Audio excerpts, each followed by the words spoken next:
सारे अरुणाचल प्रदेश के media friends यहाँ आए हैं और आपके माध्यम से मैं अपने इलेक्शन के बारे में संक्षिप्त में कुछ बात बताना चाहता हूं। हमारे साथ में ईटानगर असेंबली कॉन्स्टिट्यूंसी से अनअपोज्ड इलेक्टेड एमएलए टेची कासो जी भी है और ईटानगर बीजेपी यूनिट का डिस्ट्रिक्ट प्रेसिडेंट तार सोपिन जी भी यहाँ है। 19 को इलेक्शन होने वाले हैं। हमारा पास अभी बहुत कम समय है, इसलिए फाइनल मीडिया का साथ एक ब्रीफिंग करके फिर हम पोलिंग का प्रोसेस में बिजी हो जाएंगे। मैं अरुणाचल प्रदेश के जनता को दिल से धन्यवाद देना चाहता हूं कि मुझे बहुत प्यार और आशीर्वाद दे करके 10 साल तक मंत्री के रूप में काम करने का मौका मिला। अरुणाचल की जनता ने मुझे बहुत भारी बहुमत से वोट दे करके एमपी बनाया और मोदी जी ने अपने मंत्रिमंडल में सम्मिलित करके मुझे 10 साल तक अरुणाचल प्रदेश और देश का सेवा करने का मौका दिया है। बहुत बिजी होने के कारण, रेस्पॉन्सिबिलिटी बहुत बढ़ जाने के कारण मैं इस बार इलेक्शन कैंपेन पहले की तरह हर जगह पहुंच नहीं पाया, क्योंकि एक सीनियर मिनिस्टर के नाते मेरा देश भर में जिम्मेदारी है। मैं उम्मीद करता हूं और आपके माध्यम से अरुणाचल की जनता को मैं पुकारना चाहता हूं कि मेरे बिहाफ से आप लोग मेरा मैसेज को जन जन तक पहुंचा दीजिए।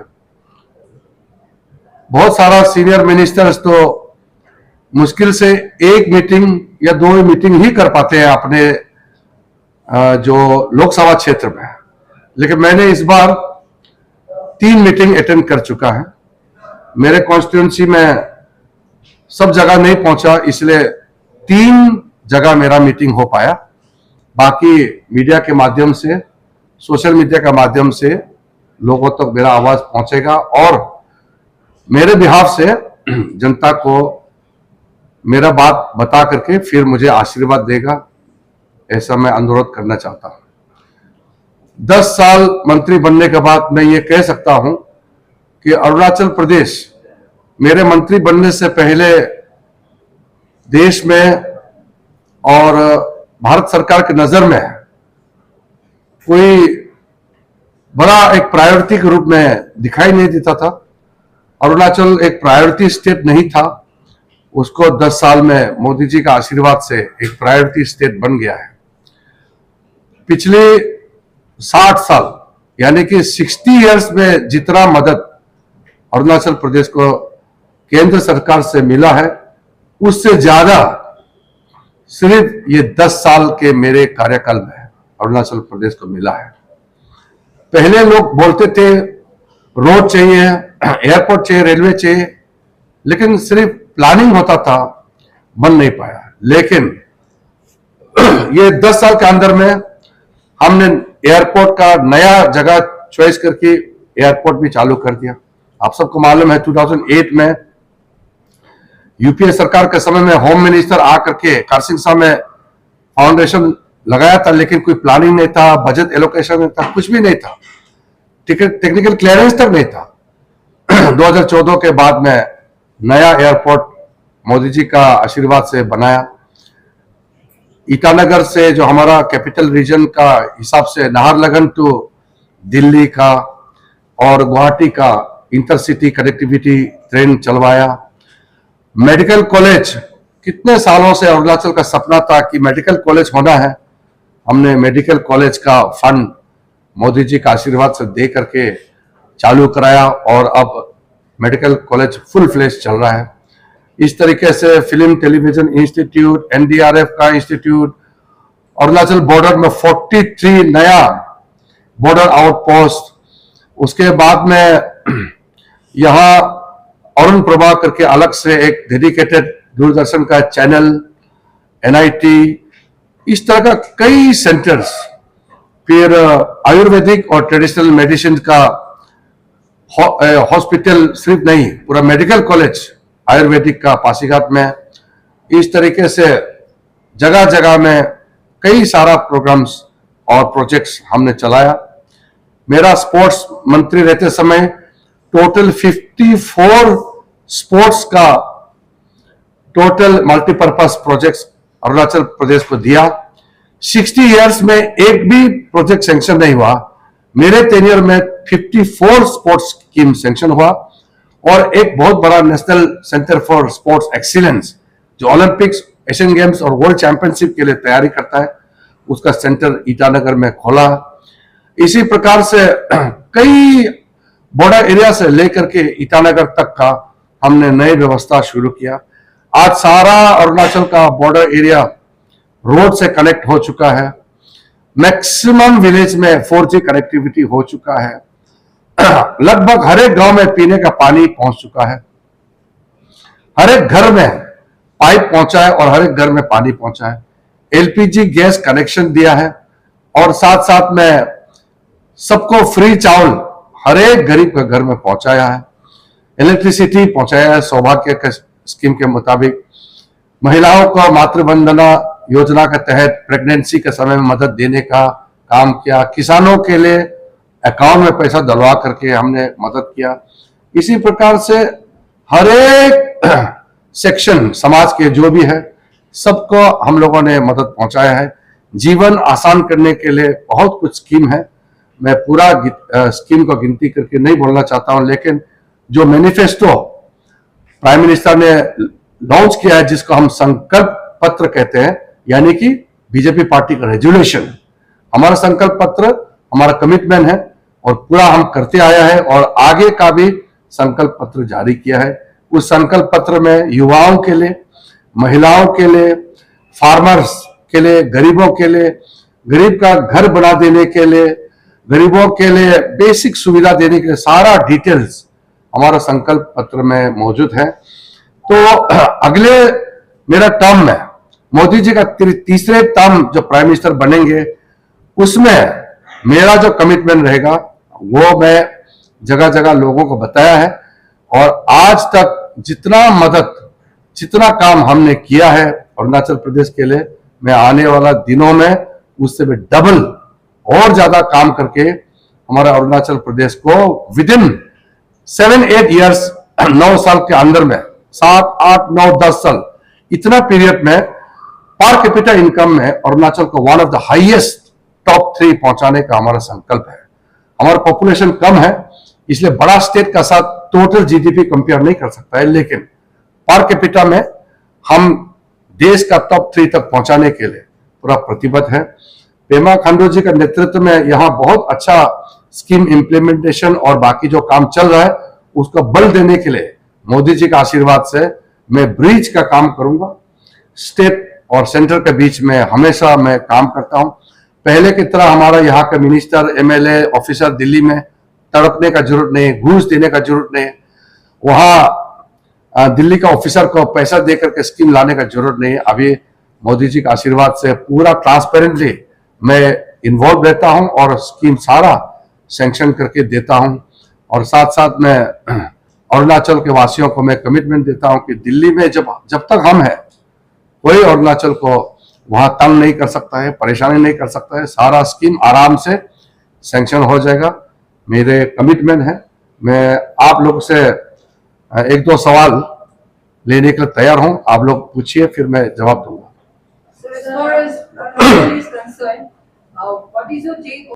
अरुणाचल के लिए बहुत बड़ा वरदान है। पहले हमारा अरुणाचल का प्रोटेक्शन सिर्फ ईस्टर्न बंगाल रेगुलेशन एक्ट के तहत इनर लाइन पास ही था, लेकिन पार्लियामेंट ने आजाद हिंदुस्तान में, आप मालूम है, ईस्टर्न बंगाल रेगुलेशन एक्ट 1873 में ब्रिटिश का समय में बनाया था। उसके बाद कोई प्रोटेक्शन नहीं था।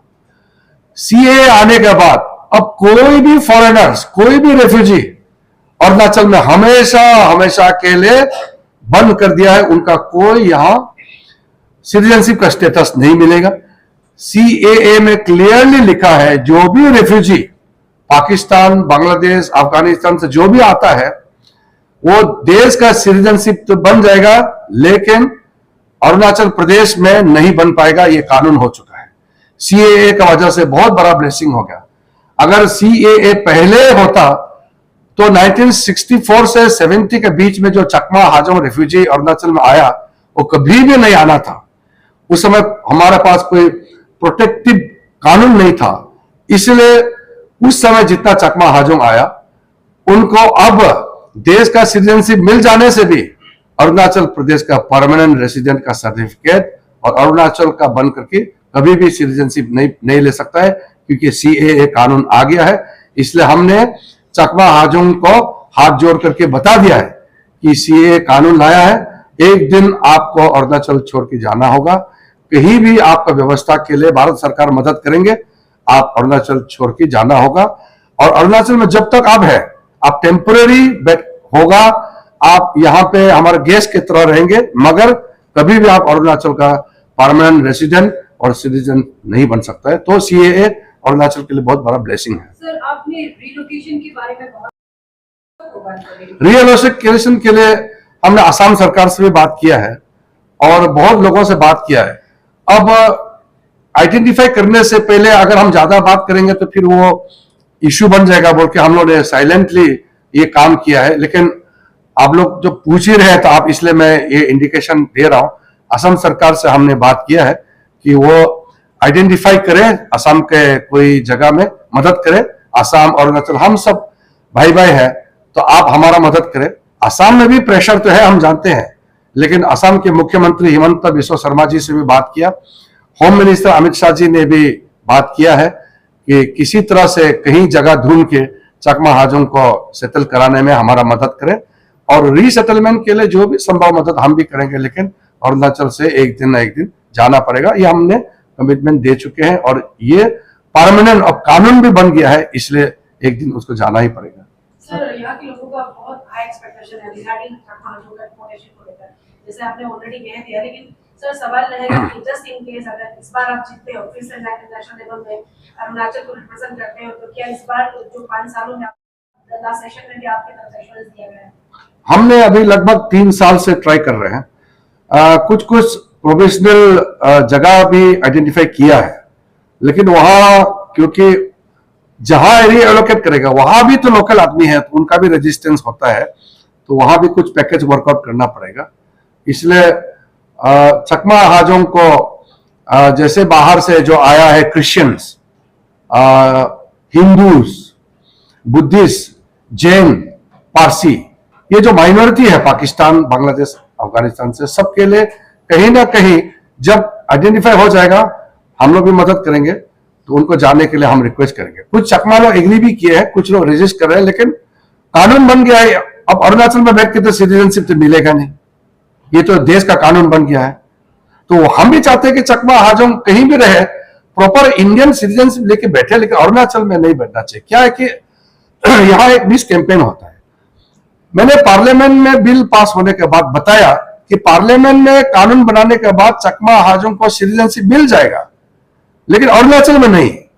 तो हमने जो मिल जाएगा वहां बोला था, वो स्टेटमेंट को कहीं काट के, और अरुणाचल में हमने बोला कि यहां नहीं मिलेगा, वो स्टेटमेंट जोड़ के कोई लोग मजाक उड़ाता है। मैंने भी देखा किसी ने बदमाशी किया। देखो किरण रिजिजू एक समय तो बोलता है चकमा हाजोंग को सिटीजनशिप देगा, एक फिर बोलता है नहीं देगा। तो ऐसा बदमाशी नहीं करना चाहिए। वो सिटीजनशिप देगा मतलब देश भर में, नहीं देगा बोलने वाला अरुणाचल में नहीं देगा। तो ये बहुत क्लियर है, ऐसा बदमाशी चिपक के दूसरा न्यूज को काट के ऐसा मिसगाइड नहीं करना चाहिए। सबसे बड़ा स्कैम जो बीएससी को लेकर भी काफी चर्चा रहता है, आपके कई बार काफी एक्टिव आप देखते होंगे क्या क्रिटिक्स आ रहा है यूथ की तरफ से, क्या कहना चाहेंगे इसको लेकर? ऐसा है, हमारा युवाओं को ना मैं कभी भी खराब नहीं मानता। कुछ लोग जानबूझ की कैंपेन करता होगा पॉलिटिकल लाभ लेने के लिए, और कुछ लोग सचमुच में नहीं जानता होगा, ऐसा भी होगा। मैं आज पब्लिक मीटिंग में भी बताया, जब पेपर लीकेज का खबर आया, जब भी मैं दिल्ली से आता हूं, आप लोग मीडिया आप लोग ही है, हर बार मैं जब ईटानगर पहुंचता हूं आप लोग पूछता ही है, डिस्ट्रिक्ट में जाता हूं तब भी आप लोग पूछता ही है। हर समय में जवाब दिया कि कार्रवाई होना चाहिए होना चाहिए। फिर भी जबरदस्ती बोलता है किरेन रिजिजू नहीं बोलता है। मैं हर समय बोलता हूं, और जैसे पेपर लीक का खबर आने का साथ साथ चीफ मिनिस्टर को हमने ही फोन किया और सीएम साहब से डिस्कस करके चीफ मिनिस्टर ने ही पब्लिक सर्विस कमीशन मेंबर्स को प्रेशराइज किया, मॉरल ग्राउंड में आप लोग रिटायर कर जाना चाहिए, रिजाइन करना चाहिए। ये सीएम साहब का प्रेशर से ही पब्लिक सर्विस कमीशन के मेंबर लोग रिजाइन किया है, जबकि सीएम के पास सर्विस कमीशन को डायरेक्ट अपने हाथ में लेने का अथॉरिटी नहीं है, फिर भी प्रेशर डाला है, क्योंकि हमारे युवाओं का भविष्य को हम लोग खिलवाड़ नहीं कर सकते। और फिर हमने सीबीआई भेजा है, ईडी भेजा है, सारा कार्रवाई चल रहा है, एक्शन ले रहा है, लेकिन कोर्ट में जाने के बाद कमीशन का अपना एक सिस्टम से चलता है। लेकिन हम चाहते हैं कि जो हमारा लगभग 2 साल बर्बाद हो गया है उसको जल्दी से commission full fledge exam conduct करके फिर जितना खाली पड़ा हुआ है सब जल्दी से जल्दी भरपाई होना चाहिए। क्रिश्चियन लोग का कहना है कि बीजेपी गवर्नमेंट जो है सेकुलर नहीं है, तो कहीं ना कहीं उन लोग ने यूनानिमसली डिसाइड किया है कि बीजेपी को वोट दें। बीजेपी सबसे ज्यादा सेकुलर पार्टी है। सेकुलर क्या होता है? सेकुलर मतलब सबके लिए सब बराबर। अभी जैसे कि अरुणाचल क्रिश्चियन फोरम को कौन यूज कर रहा है, वो कम्युनल हो गया ना। अगर मैं किरेन रिजिजू यहां धर्म को इस्तेमाल करने से मैं कम्युनल होगा, मैंने धर्म को इस्तेमाल नहीं किया, तो यहां कांग्रेस पार्टी ने क्रिश्चियन फोरम को इस्तेमाल किया तो कम्युनल तो कांग्रेस हो गया ना। ये बहुत क्लियर होना चाहिए। कांग्रेस पार्टी ने अरुणाचल क्रिश्चियन फोरम को यूज करके क्रिश्चियंस को बीजेपी के खिलाफ वोट करने के लिए कहा, ये कम्युनल है। हमारा पापुम पारे कैपिटल का आसपास में 3 एमएलए सीट है। ईटानगर सीट तेचिकासो क्रिश्चियन, दुर्मुख हमारा एमएलए सिटिंग एमएलए और कैंडिडेट तनाहाली क्रिश्चियन, हमारा सगाली जो एमएलए अनकॉन्टेस्ट होके इलेक्ट हो चुके हैं इंजीनियर रोतु तेची, वो क्रिश्चियन। 100% बीजेपी का तीनों एमएलए पापुमपारे में क्रिश्चियन। तो हम कैसे कम्युनल हो गया? सारा क्रिश्चियंस जो भी प्रॉब्लम होता है वो मेरे पास आता है। मैं कोविड का समय में बाकी सब लॉकडाउन में थे, मैंने लगभग कम से कम 12 ट्रक मेडिसिन, दवाई, पानी और मास्क से लेकर के ऑक्सीमीटर से लेकर के सारा चीज भेजा है। मैंने कभी भी इसको क्रिश्चियन, कभी हिंदू, जैन ऐसे करके देखा नहीं है, सबको मिला है। मैंने सारा डिस्ट्रिक्ट का डीएमओ और मेडिकल ऑफिसर को पूछा है, सबको डिस्ट्रीब्यूट किया है, मुझे बहुत धन्यवाद दिया है। मैं डिस्ट्रिक्ट मेडिकल का इक्विपमेंट देता हूं। आप यहाँ तोमोरीबा मेडिकल कॉलेज में जाके देखिए, वहां का एक्सरे मशीन, अलग अलग टेस्टिंग के लिए बहुत बड़ा इक्विपमेंट्स जो देता है, हमने कितना कंट्रीब्यूट किया, उसमें धर्म हमने देखता है। हमने डिस्ट्रिक्ट में जितना एम्बुलेंस दिया है, डेड बॉडी ले जाने के लिए जितना हमने फैसिलिटी दिया है, उसमें कोई धर्म हम देखता नहीं है। इसलिए क्रिश्चियंस हो या जैन हो, पारसी हो, मुस्लिम हो, मैं कभी भी धर्म के दृष्टि से नहीं देखता हूं। हमारा सारा क्रिश्चियन लीडर्स जो ईटानगर में बैठा हुआ है, हमारा डिस्ट्रिक्ट प्रेसिडेंट वगैरह, जितना भी हमारा जो यहाँ में क्रिश्चियन लीडर और भी है, सब जानता है किरेन रिजिजू कभी भी धर्म का राजनीति नहीं करता। इंसानियत मेरे लिए बहुत बड़ी बात है।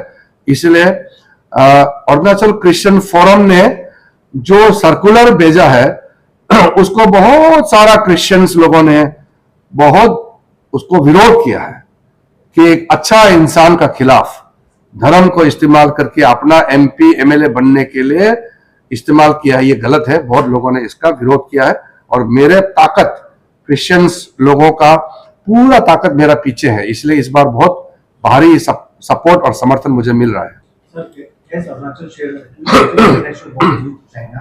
So, what are your achievements of your government in 10 years to develop the international borders near the China border? देखिए, ये बहुत इंपॉर्टेंट सवाल आपने पूछा है। मैं जब एमपी बना, तवांग से बुमला जाने के लिए 36 किलोमीटर को 4 घंटा लगता था। बुमला को छोड़ के बाकी कोई भी अरुणाचल में बॉर्डर रोड कनेक्टिविटी नहीं था, जीरो कनेक्टिविटी। और आज चाहे आप गेलेमू को देखो, माजा, तक्सिंग, लिमेकिंग, इधर मिगिंग से टूटिंग से लेकर के आपका गेलिंग तक, उधर किबितो से आगे, और यहाँ अनिनी से आगे, उधर में विजयनगर, सारा जितना बॉर्डर एरिया है लगभग सब 100% रोड पहुंच चुका है। जहां पहाड़, हिमालय का जो बर्फीला पहाड़ जहां आदमी नहीं जा सकता है, उसको छोड़ के जितना वैली है, सारा हमारा समय में कनेक्टिविटी हुआ है। मैंने कमिटमेंट दिया था, इसलिए कांग्रेस पार्टी ने जो पुराना पॉलिसी बनाया था कि बॉर्डर रोड नहीं बनाना है, वो मैं नहीं बोल रहा हूं, वो कांग्रेस का डिफेंस मिनिस्टर ने 2013 में स्टेटमेंट दिया कि कांग्रेस का पॉलिसी था बॉर्डर रोड नहीं बनाना है। आप लोग यूट्यूब में देख लीजिए, वो बहुत जरूरी है। ये कांग्रेस का डिफेंस मिनिस्टर का स्टेटमेंट है, पार्लियामेंट में अभी भी है। वो पॉलिसी को मोदी जी ने चेंज किया।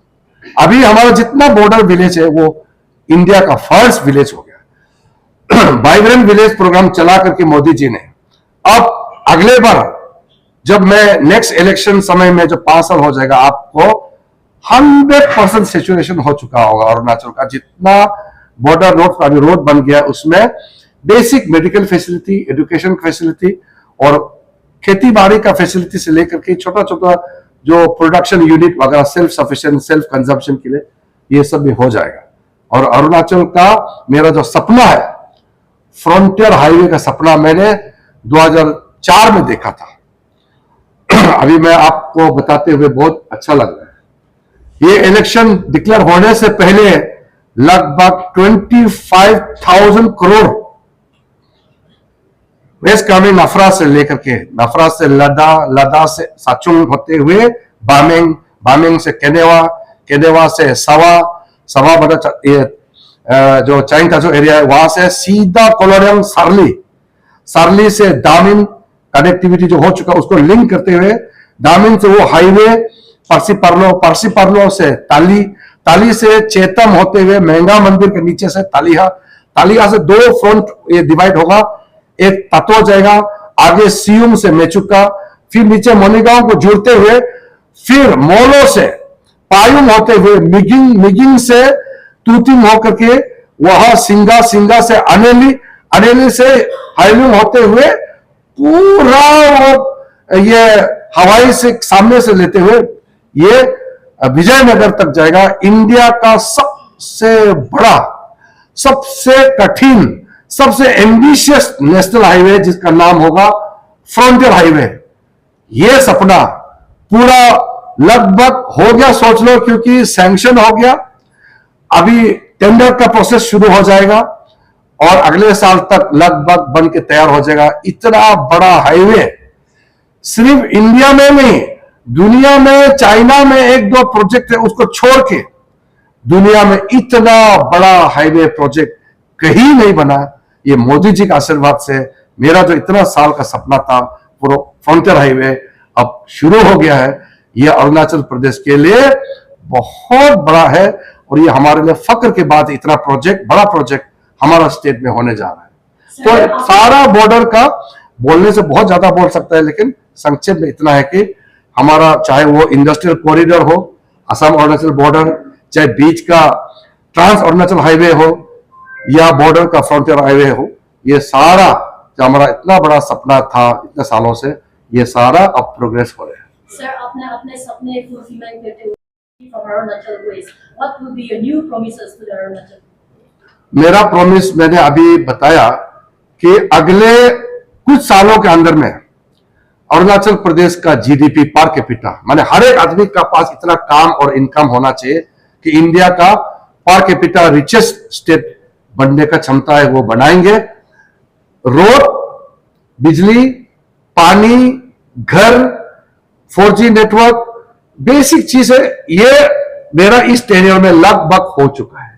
अब नेक्स्ट फेज होगा फूड प्रोसेसिंग का हब, हमारा फिशरी के लिए, एनिमल हस्बेंड्री के सेक्टर में, एग्रीकल्चर हॉर्टिकल्चर सेक्टर में, और युवाओं के लिए सेल्फ एम्प्लॉयमेंट जनरेशन के लिए मुद्रा, स्वनिधि, ये जितना भी योजना है, इसके तहत एम्प्लॉयमेंट जनरेशन युवाओं के लिए क्रिएट करना, ये हमारा प्राथमिकता होगा। सर, I guess आप भी अवेयर होंगे, आप as a cabinet minister national प्रदेश नेशनल लेवल में, लेकिन सर क्या कई लोग कहते हैं कि किरण रिजिजू सेलेक्टिव के लिए ही अप्रोचेबल है, कितना हद तक सही है, आप क्या कहना चाहेंगे? ऐसा है, मैं आपको एक चीज बताऊं, आप लोग खराब मत पाइए, और दूसरा स्टेप और दूसरा मंत्री लोग सुनने से खराब जरूर लगेगा। अरुणाचल के लिए तो खुशी की बात है। देश में आज तक जितना कैबिनेट मिनिस्टर हुआ है वो इतना बिजी होता है कि अपना कॉन्स्टिट्यूंसी में महीने में एक बार दो बार जाकर के अपना कॉन्स्टिट्यूंसी के लोगों को मिलता है। मैं हर महीने 4-5 बार कॉन्स्टिट्यूंसी आता हूं और ईटानगर छोड़ के दूर दूर एरिया तक मैं पूरा जाता हूं। दिल्ली में कभी कभी दिन में भी मेरा ऑफिसर को हम वेट करने देता है। मेरा ऑफिशियल मीटिंग को हम पोस्टपोन करके कॉन्स्टिट्यूंसी का पब्लिक को मैं मिलता हूं, क्योंकि हमारा अरुणाचल के लोग बहुत इनोसेंट है। वो तो बहुत सा हमारा अरुणाचल का ट्राइबल आदमी बहुत सीधा होता है, मालूम नहीं होता उसका कैबिनेट मतलब क्या है। वो तो सोचता है कि हमने उसका एमपी बनाया, हमारा एमपी क्यों नहीं मिलेगा। डायरेक्ट हमारे गेट में पहुंच जाता है घर में, तो हम बुला लो, अंदर में बुला लो बोल के मिल लेता है। कभी कभी मैं कैबिनेट मिनिस्टर होने के नाते कैबिनेट मीटिंग में जाना होता है, तो हम लोगों को बोलता है अभी मेरा कैबिनेट मीटिंग शुरू होने वाला है, मेरा पार्लियामेंट शुरू होने वाला है, मुझे अभी निकलना है। फिर हमारे इमोशन लोग बोलते हैं अरे कैबिनेट छोड़ो ना, पार्लियामेंट छोड़ो ना, हम लोग को पहले मिलो बोलते हैं। तो इमोशन लोग होते हैं हमारे लोग। तो ऐसा मैं दिन में भी मैं बोलता हूं, मैं ही ऐसा एक कैबिनेट मिनिस्टर होगा देश में, दिन में भी कॉन्स्टिट्यूंसी आदमी को मैं दिल्ली में दिन भर बात करते रहता हूं। दिल्ली में मेडिकल ट्रीटमेंट से लेकर के पुलिस केस से लेकर के कोई भी स्टूडेंट का कुछ भी केस हो, आज सीधा मेरा घर में आकर के हमसे मदद ले सकता है। ये कभी भी अरुणाचल के इतिहास में नहीं होता है, ये पहली बार ये हुआ है। इसलिए सिलेक्टिव तो बात ही छोड़ दीजिए, मेरे पास हर एक अरुणाचल का आदमी आता है। इवन ऑपोजिशन जो हमको वोट नहीं दिया है वो भी आता है, वो भी मदद लेता है। और मैं आपको और एक बात बताता हूं, जो लोग बहुत फायदा मिला है हमारा वजह से, वो लोग कोई लोग वोट भी नहीं देते हैं। मैं आपके माध्यम से मैसेज भेजना चाहता हूं, कोई लोग तो इनडायरेक्ट मदद मिलता है। जैसे कि मैंने हाईवे बना दिया, सब चलता है। मैंने गाड़ी रास्ता गांव बना दिया, आराम से चलता है। मेडिकल का गाड़ी दिया, वो एम्बुलेंस में चलता है। मैंने बिजली पानी दे पहुंचाने में मदद किया, उसका फायदा उठाता है। कुछ लोग तो डायरेक्ट बेनिफिट मिलता है। हमने मेडिकल पीएम रिलीफ से डायरेक्ट मेडिकल ट्रीटमेंट का पैसा देता है। मेरा काम से काम करके वो डायरेक्ट पैसा भी कमाता है। ऐसा लोग भी कभी कभी बोलता है किरण रिजिजू से कुछ नहीं मिला है बोलता है, ऐसा भी लोग होता है। तो समाज में ना अलग अलग किस्म का आदमी होता है, लेकिन मेरे लिए सब बराबर है और सब धर्म, सब जाति, सब डिस्ट्रिक्ट, सबको मदद मिलता है। इसलिए मोदी जी का मंत्र है सबका साथ, सबका विकास, सबका विश्वास और सबका प्रयास। ये मंत्र लेकर के हम चल रहे हैं। Thank you.